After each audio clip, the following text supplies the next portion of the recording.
Amasang ka channel lo enthin tu ten savai chung alom tu ka soya tum tum chu are sa fans te subscriber tam takinom ti ka ria are sale siam puiral te hin lo ngai zong reng em ti te kan en hawanga reaction ti sa ming te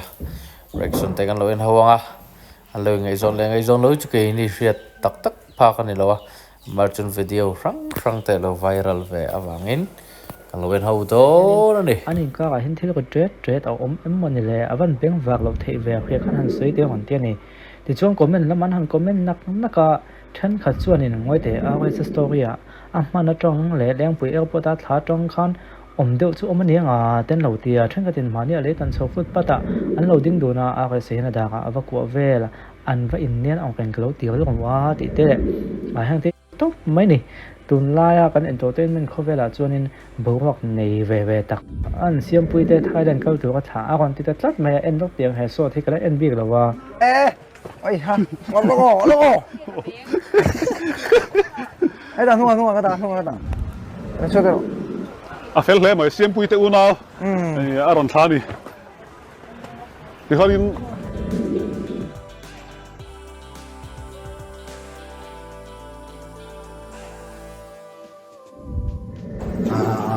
phải chỉ tìm câu đó thì phải tên đẹp tăng rít rút mày tăng rít ta lui mày khăn pha mắt hồn ve rút kìa đây này đó là này nó cái thuyền này mang sổm run tiền nhá